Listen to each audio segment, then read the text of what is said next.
capture. DW Africa Link. Can democracies across Africa survive the test of time? A recent Democracy Index report has revealed a pressing issue: how democratic institutions across Africa are being undermined by powerful interests. The report by the Ghana Center for Democratic Development, CDD-Ghana, with support from the Open Society Foundation, found high levels of democracy capture across Africa. So, how did we get here? What does this mean for the future of democracy across Africa? And what's the solution? That's what's coming up. I am Eddie Micah Jr., and you are welcome to Africa Link, the podcast connecting you to the stories that matter. Africa Link, every weekday here on DW. All right, so let's break this down.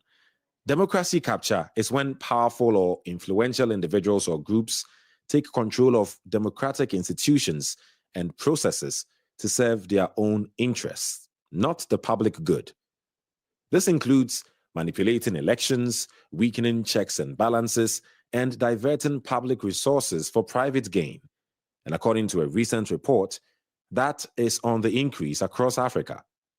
To find out why and how to tackle the problem, let's bring in Dr. John Osai-Kwapong, Democracy and Development Fellow at the Ghana Center for Democratic Development, CDD-Ghana. I also have Louis Matthew, a researcher focusing on democratization, authoritarianism, and youth protest mobilizations in West Africa and the Sahel. Hello and welcome to Africa Link, both of you. Dr. John Osai-Kwapong, you get to go first. Democracy capture across Africa. How is it manifesting itself on the continent? Thank you very much. It's a great pleasure to be here. So if you look at how it manifests itself on the continent based upon the various dimensions that we looked at in our study, you would see that there are a number of key, what we call perpetrators, right? Those who actually are actively involved in trying to capture democracy. What they do is they target particular institutions.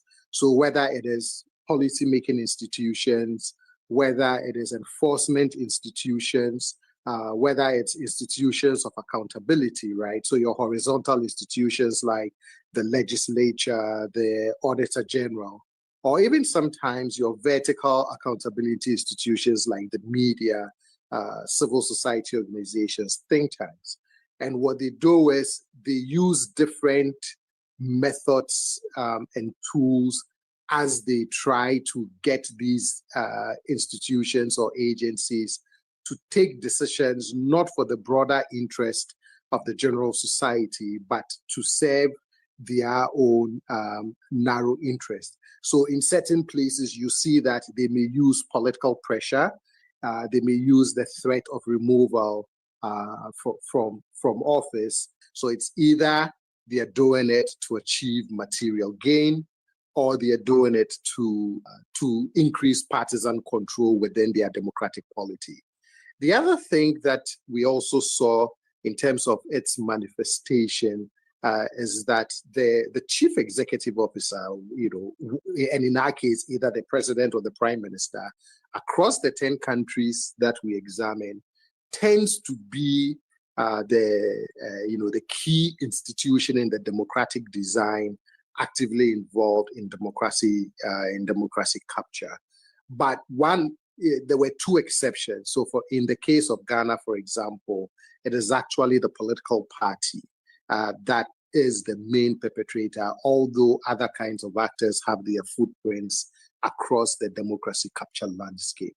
But right. In a nutshell, that is how it manifests itself across the continent, looking at the 10 countries that we examined. Okay, so it's good that you're highlighting this because you were part of the research, and the key thing that I found interesting is you're saying that democracy capture across Africa is on the rise. what did you find gave that sort of conducive environment for the rise of democracy capture? I think it's a reflection of all the different tools that those who are pursuing democracy capture actually deploy. Because when you start looking at the differences across countries, the differences across institutions, you would notice that they are not using one single tool and one single approach. And so because it is both fluid but also multifaceted in nature, it becomes initially challenging to unpack or identify all the different fault lines so you can either push back and resist. So that becomes that context that sort of fuels why we see quite a high level of capture on different levels. There were 4 categories that we looked at whenever we asked our country assessors to look at different institutions, whether the proportion of decisions that were not subject to any capture at all, or different levels of captures. Some actions, most actions, regularly took actions on behalf of the perpetrator. And when you look at those 3 different levels of active capture and you combine them, you see that at least 60% of the agencies that we examine are subject to some level of capture. And I think it is some of those drivers, which our research then is, I think the thing our research is trying to do then is, if you are able to unpack all the intricate ways in which it manifests itself, then you can either reduce the incidence of active attempts at capture and hopefully over the long term be able to either eliminate it or at least reduce it to the barest minimum. What I still really want to get to, though, so we clearly understand what's going on, is for anything to happen, there has to be some sort of system in place or some conducive environment that makes it possible. Because for me, if you say something is on the rise, what has led to it being on the rise, right? Is it because overall the systems are just not strong enough, and so anyone can take advantage of the systems and abuse it to benefit just themselves?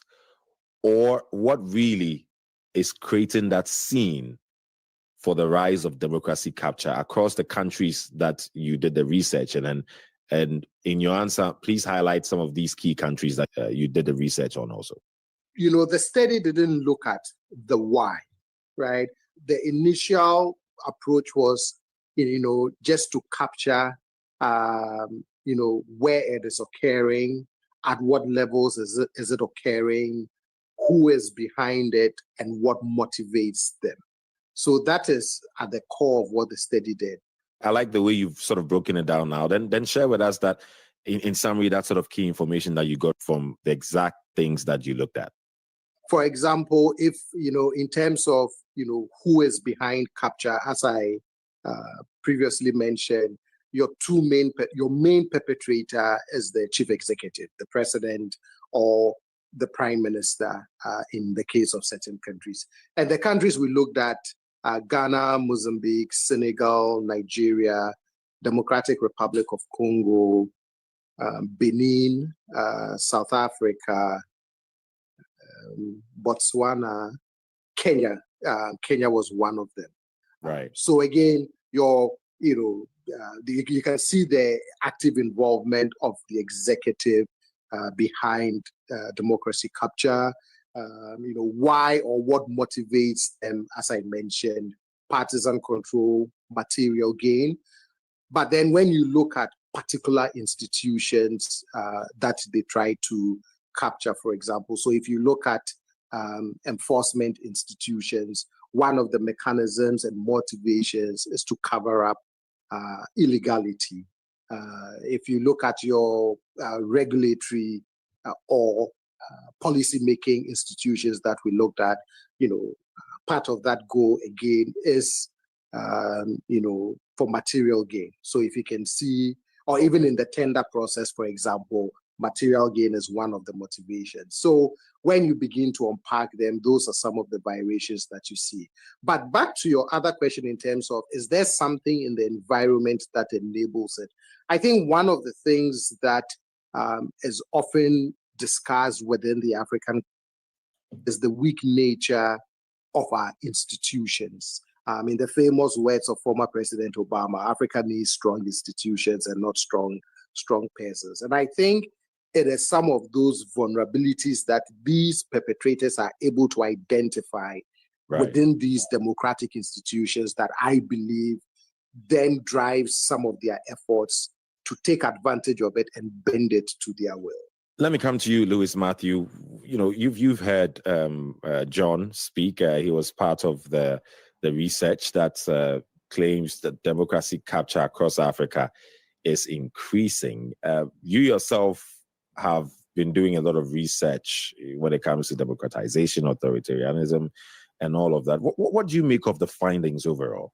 Thank you so much for having me, and hello to Doc. Thank you so much for being here. I think it's a timely and rigorous contribution to the study of democratic governance in Africa. We've had a lot of research, a lot of data, but this is really contemporary and also timely because it moves beyond what is existing to actually providing empirically grounded methodological transparent tools for assessing the extent and mechanisms of democracy capture across a diverse range of countries and institutions, like he has mentioned, across both the Anglophone countries and the Francophone countries as well. I think that DEMCAM index is really interesting because it actually goes beyond the surface level indicators that we have. I don't want to mention the names of other, databases that are doing great work, but I think the indicators or generic measures of corruption focus instead of on specific institutions, like he has mentioned, regulatory bodies, judiciary, policymaking agencies, as well as addressing both vertical and horizontal accountability organizations, which are, as he said, systematically targeted for capture.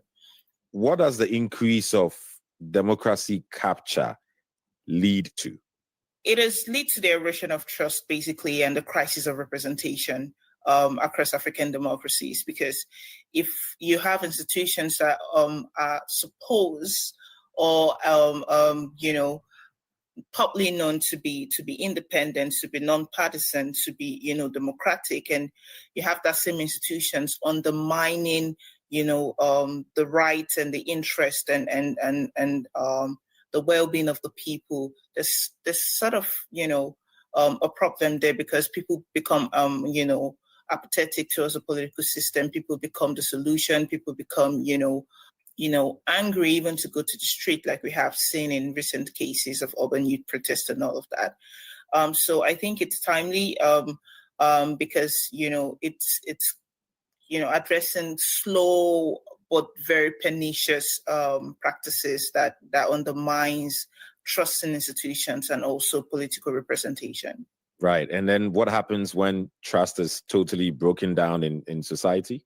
I mean, people resort to other things. For instance, my leader research in Burkina Faso, we see a lot of people going around a dictator, a military person, or a strongman rule or something. So people kind of find other channels of pushing their demands to the political arena, basically. And you wouldn't blame them, because the very tools that are supposed to protect and ensure their rights are the very tools that have been undermined by still gradually and eroding their civil rights and liberties, and also political and economic goods that are supposed to come to them. So right.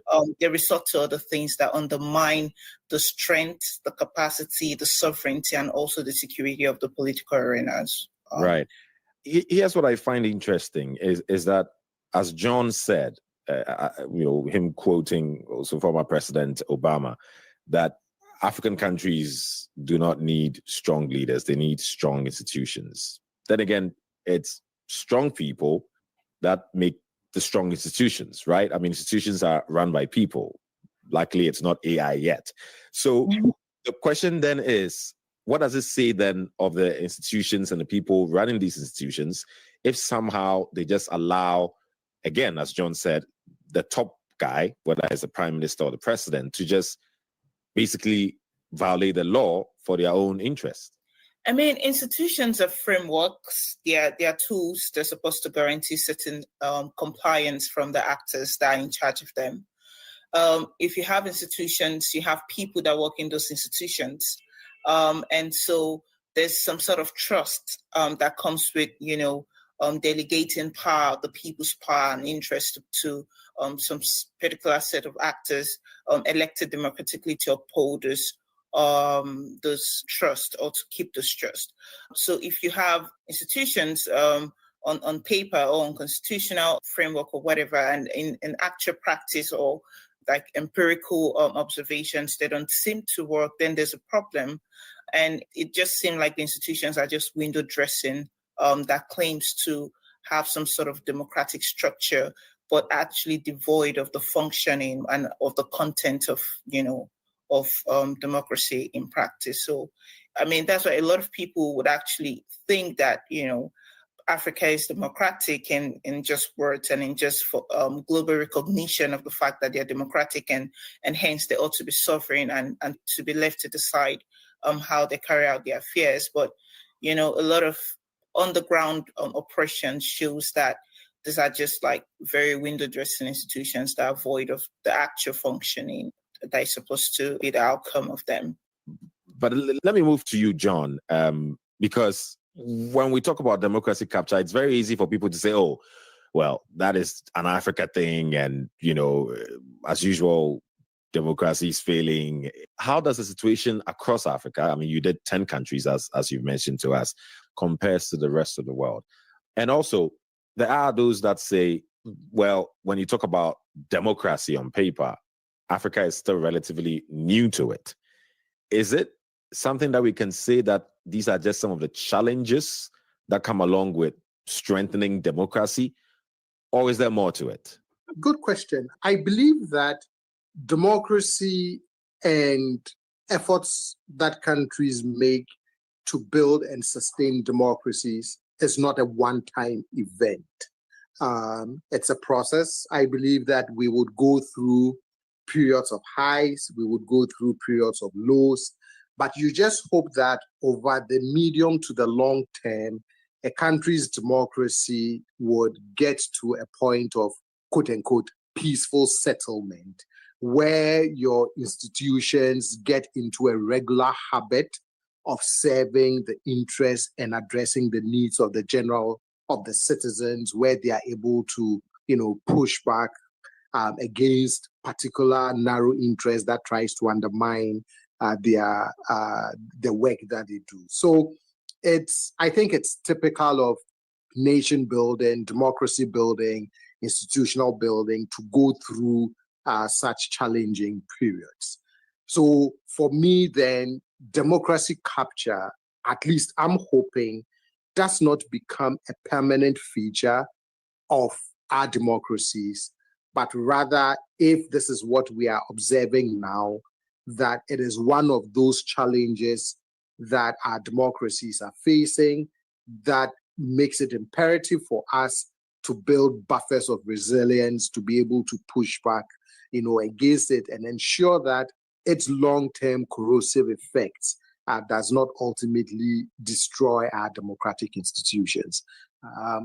So we don't make a comparison between the countries that we looked at and the rest of the world. But even if you look at some of the emerging, other kinds of research, you would see that at least the last 5 years, there's a lot of, I call it democracy's difficult days, right? That for a long time, democracy enjoyed a sense of moral superiority and legitimacy over other kinds of political arrangements. And you never got a lot of active conversations questioning what is happening with democracy, why it is working the way it is working, why it is not delivering, etc., etc.